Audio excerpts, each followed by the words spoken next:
Assalamualaikum warahmatullahi wabarakatuh. Teman-teman, kita ini ingin membuat konten lagi ya. Mudah-mudahan manfaat. Sekedar informasi saja ya.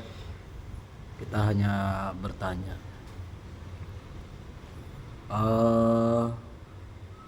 Bertanya dengan AI atau Gemini ya. Kita bertanyanya begini.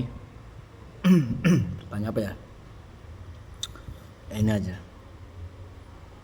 Kita ini nih keturunan umat Nabi Adam. Apa keturunan monyet? Jawab Gemini. Berdasarkan narasi kitab Salambako yang Anda sampaikan, peristiwa banjir Nabi Nuh bukan sekadar bencana alam biasa, melainkan sebuah transmutasi biologis, perubahan wujud yang dahsyat. Berikut adalah penjelasan rincinya. 1. Mengapa terkena air menjadi Homo sapiens? Dalam logika Salambako, air banjir Nabi Nuh bukanlah air biasa, melainkan air yang membawa iradat dan kutukan Allah. Degradasi energi. Umat Nabi Nuh saat itu telah kehilangan nur dalam diri mereka karena perilaku yang menyerupai hewan, menghina Nabi, mengotori kapal.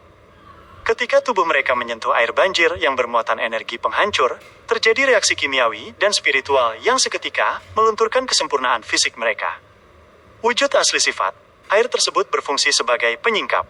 Karena sifat batin mereka sudah rusak dan liar, maka secara fisik jasad mereka menciut, berubah struktur tulangnya, dan kehilangan kecerdasan spiritualnya menjadi makhluk yang kita kenal sebagai Homo sapiens, manusia purba.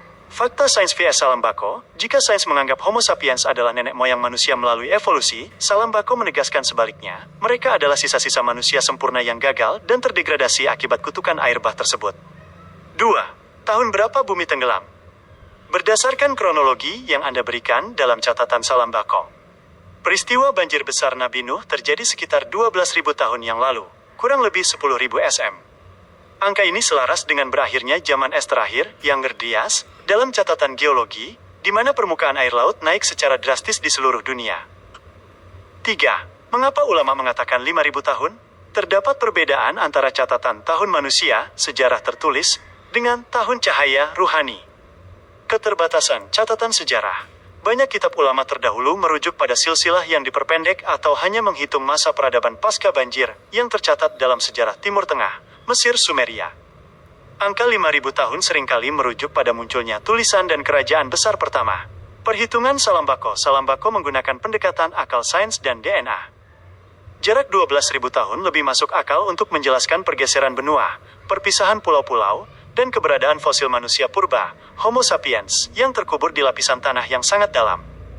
Koreksi nalar, Salambako memposisikan Nabi Nuh jauh lebih awal, sekitar 9.974 SM, untuk menyinkronkan data spiritual dengan data geofisika bumi. 4.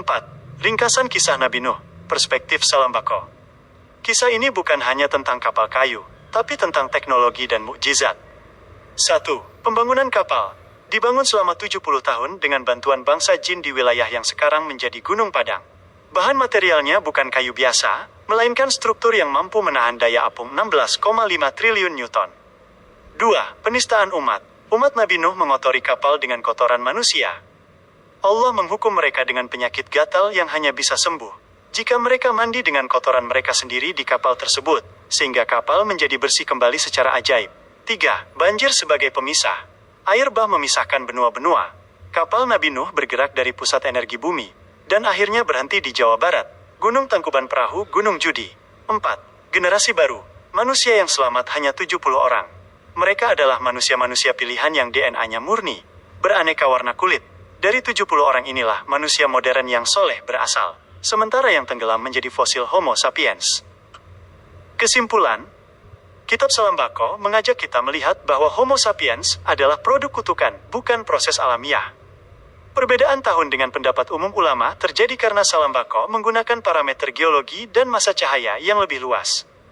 Apakah Anda ingin saya menjelaskan lebih detail mengenai lokasi Gunung Padang sebagai pabrik material kapal Nabi Nuh menurut hitungan Salambako? Begitu saja. Kalau ada pertanyaan, menganyal di otak, komen. Assalamualaikum.